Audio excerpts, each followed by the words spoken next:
Greetings to you all. Once again, welcome to the lecture series of mobile computing.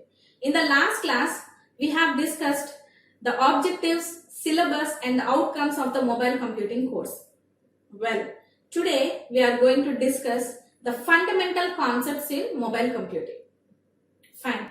For most of us, a mobile phone is a part of our lives. But have you ever thought how this mobile phone makes a call? And why there are different generations of mobile communications technology? Well, let's explore the technology behind the mobile communications. When you speak on your phone, your voice is picked up by your phone's mobile microphone. This microphone turns your voice into a digital signal with the help of micro electromechanical system sensor and integrated chip. So the digital signal contains your voice in the form of zeros and ones. An antenna inside the phone receives these zeros and ones and transmits them in the form of electromagnetic waves. So electromagnetic waves transmit the zeros and ones by altering the wave characteristics such as amplitude, frequency and phase or combination of these. For example, in the case of frequency, 0 and 1 are transmitted by using low and high frequencies respectively. So if you could find a way to transmit these electromagnetic waves to your friend's phone, you would be able to establish a call. Right? So however, electromagnetic waves are incapable of traveling long distances.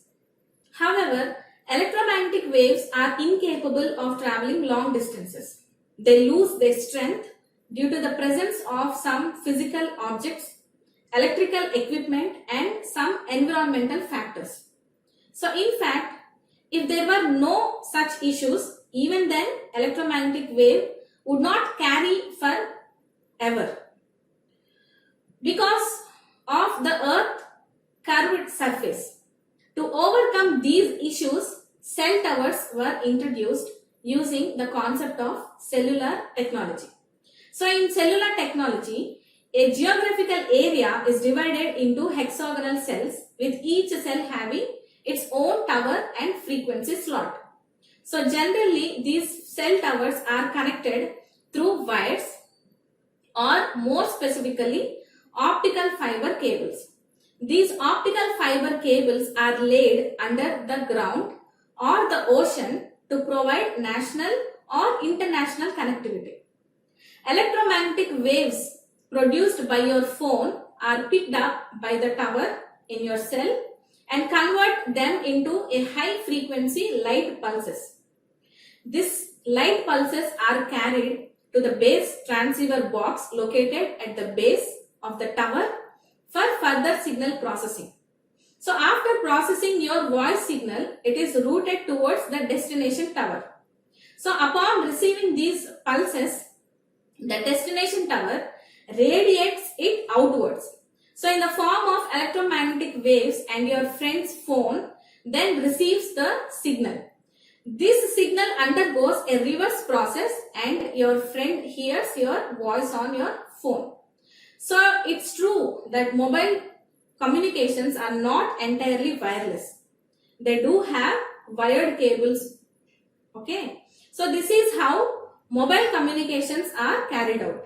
So however, there was a big issue that was intentionally left unanswered. So mobile communication is only successful when your tower transfers the signal to your friend's tower.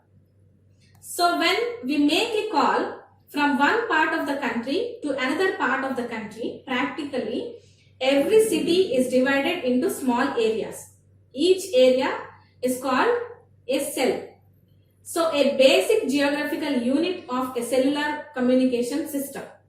So as the city is divided into small geographical cells, it is mandatory that all cells must be symmetric in shape. So based on this, we have 4 geometrical shapes such as circle, next one is square, next one equilateral triangle and hexagon. So if we select the shape of a cell as the circle, then the area between the circles will not be covered by the base station. Any attempt from this uncovered area to make a call will obviously fail. Thus, we eliminate the circular shape. So, hexagon has the highest area as compared to the other two shapes. So, the area of the hexagon is greater than the area of the square and the area of the equilateral triangle. Thus, we divide the geographical area into hexagonal cells. A base station is a radio transmitter or receiver including an antenna used in a mobile telecommunications network. The base station maintains the communication between the network and the mobile users through a radio link. The geographical area covered by the base station is called a cell. So a group of cells, we are calling it as a cluster. So the cluster size is not fixed. It depends upon the requirement of the area. Right? So now we'll see different terminologies that we use throughout this mobile computing course. So first one is mobile station, next one base transceiver station, next one base station controller, and finally mobile switching center. So mobile station is your mobile phone. Every cell has its own base transceiver station at its center. So whenever you are making a call and your call is set up, the first signal is sent to the base transceiver station of the cell. So from this base transceiver station, it goes to the central base station controller which will control the working of all the base stations. So from base station center, it then goes to mobile switching center or the master controller of the entire system. Okay, these mobile switching centers are different for different areas. So from mobile switching center of the area, once the signal is transmitted and follows the reverse process as mobile switching center to BSC, from BSC to BTS, from BTS to mobile station. Okay, so whenever we are making a call, so all this process will take place. Okay, so now let's see. Whenever the user makes an attempt to make a call to someone, so a separate channel is assigned to the user by the mobile switching center. If all the channels are already occupied by the other users, then this user has to wait for the channel to become free. In such a case, the user gets the notification such as call cannot be completed or network error. Okay, so the feature of this cellular concept is frequency reuse. So same set of frequencies are used for radio channels located in different areas as shown in the figure. So every cell named as A uses the same frequency set. Okay, so the advantage of this frequency reuse is it reduces the minimum height of the transmitting antenna. So disadvantage of this frequency reuse is co-channel interference can occur if system is not properly designed. It is the phenomena in which two signals of adjacent channels interfered with each other. Next one, cell splitting. So each cell is divided into smaller cell known as microcell. The radius of these small cells is half of the original radius. So cell splitting technique proves advantageous when the user increases the traffic beyond the regular cell. So consider a situation where we are traveling from place A to place B. The device loses its signal strength for a short period of time and again it increases to a normal level. Have you ever thought why this happens? Well, the reason is handoff or handover. Okay. So when the user travels, he receives the signal from base station, that is antenna A, has a strong hold on the out device's signal. But as he moves away from the antenna A, the signal strength gradually decreases at a boundary of cell A. So, the whole of antenna A on the device is minimum and the device is about to enter into the cell B. So, base station B takes hold on the device. Thus, at the border of a cell B, both the border, both the antenna have equal amount of hold on the device of the user. So, as the user crosses the border A and enter the cell B, the strength of base station A decreases rapidly and the strength of base station B increases rapidly. In short, the base station B provides the signal to the user's device. So the call is still on. So hence the base station A handovers this call to base station B without affecting the call. This process is called handover or handoff. This process happens so fast that the user never notices it. But how does your tower know in which cell tower area your friend is located? Well, for this purpose, the cell tower gets help from something called mobile switching center. So this mobile switching center is the central part of the group of cell towers. So before moving further, let's know more about the mobile switching center. So when you purchase your SIM card, all the subscription information is registered and it is stored in particular specified mobile switching center. This mobile switching center will be your home mobile subsystem switching center. Okay.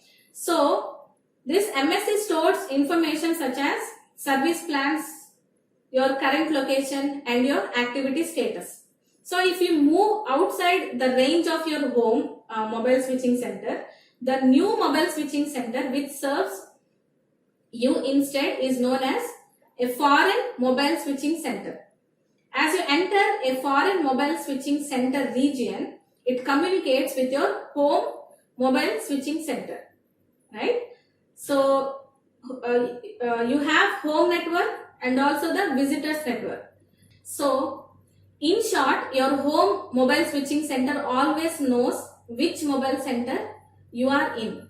So to understand in which location the subscriber is within the mobile switching center area, the mobile switching center uses a few techniques. So one way is to update the subscriber's location after a certain period, right? So when the phone crosses a predefined number of towers, the location update is again done. So the last one of these is when the phone is turned on. So let's try to understand all these procedures with an example. Suppose I want to call the class CR. When I dial CR's contact number, the call request arrives at home mobile switching center. Upon receiving CR's number, the request will be forwarded to the CR's home mobile switching center. Okay. Now, the CR mobile switching center will check for his current mobile switching center. If the CR is in her home mobile switching center, the call request will be immediately sent to her current cell location and checks if CR is engaged on another call or her mobile phone is switched off or not. If everything is working fine, then CR phone will ring and call will be connected. So however, if the class CR is not present in her home mobile switching center, so CR's home mobile switching center simply forwards the call request to the foreign mobile switching center. The foreign mobile switching center will follow the previously explained procedure to locate CR's phone and then the call will be established.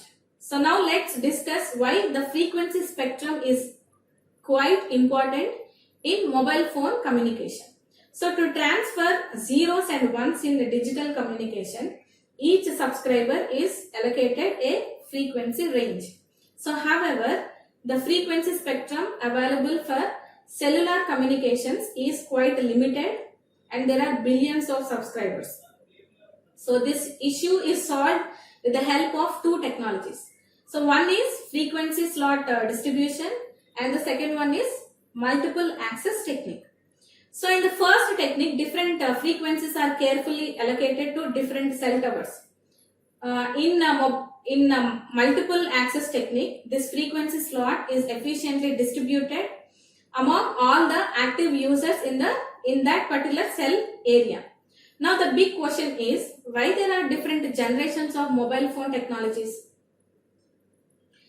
So first generation originally allowed users for the first time to carry a phone without a cable attached to it.